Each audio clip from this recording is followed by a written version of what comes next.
Salut les pro-bikers, on vous emmène aujourd'hui sur nos routes d'entraînement dans le magnifique parc naturel régional du Pilat.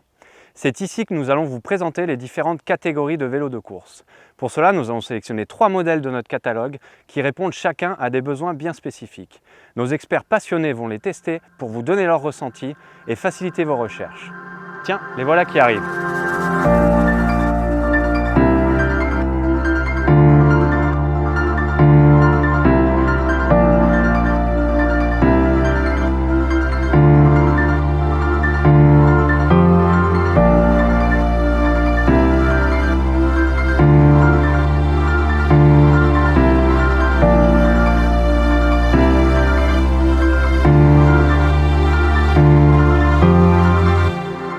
La première caractéristique d'un vélo aéro sera sa ligne profilée avec des sections de tubes fins pour la pénétration dans l'air, mais suffisamment gros pour conserver la rigidité. La rigidité doit être accrue et bien répartie sur l'ensemble du cadre. Les compétiteurs apprécieront ainsi d'avoir un vélo réactif et capable de rouler à haute vitesse.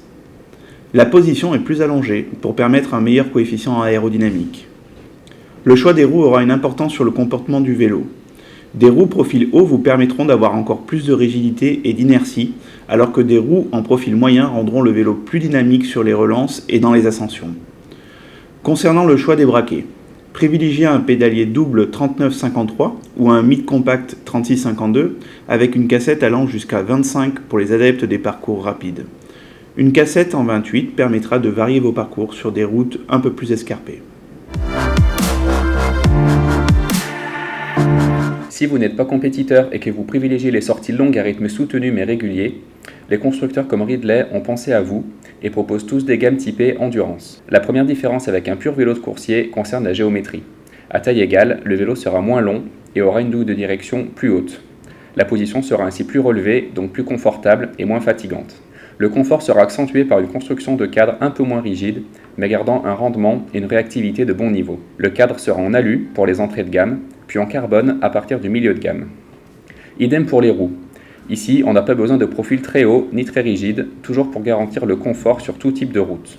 Côté développement, j'ai choisi la solution intermédiaire du pédalier mid-compact 36-52 avec 11-28 à l'arrière. Une particularité de ce modèle Phoenix SL est qu'il est proposé en version disque.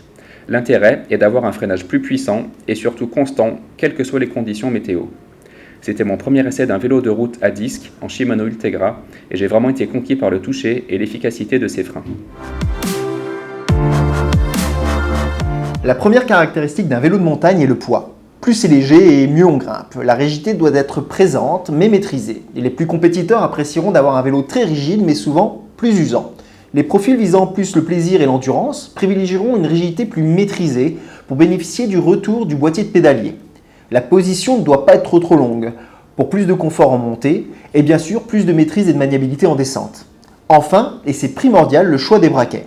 Privilégiez le compact avec une cassette allant jusqu'à 32 pour l'endurance et le mid-compact avec 28 derrière semble idéal pour les plus sportifs. Et bien entendu, choisis des roues légères à faible inertie qui faciliteront les ascensions dans les bons pourcentages et surtout les relances. Bonne route!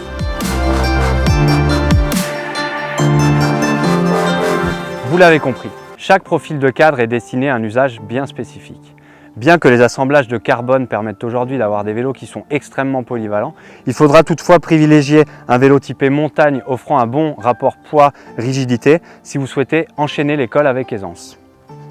On se tournera plutôt vers un cadre typé aéro si on est à la recherche de vitesse, qu'on souhaite participer aux échappées ou alors faire tomber les chronos. Enfin, la polyvalence d'un vélo typé endurance nous permettra d'avaler les kilomètres avec confort sans compromettre le rendement. Chacun choisira entre les freins à patins traditionnels ou l'innovation des freins à disque selon sa propre vision. Les fabricants tentent à généraliser les disques et cela donne un look agressif au vélo qui séduit de plus en plus. Chez Pro Bike Shop, on apprécie particulièrement le freinage progressif mais puissant qui permet d'affiner les trajectoires en toute sécurité. Retrouvez toute notre gamme sur notre site internet dans la rubrique vélo de course. Alors à bientôt sur probikeshop.fr.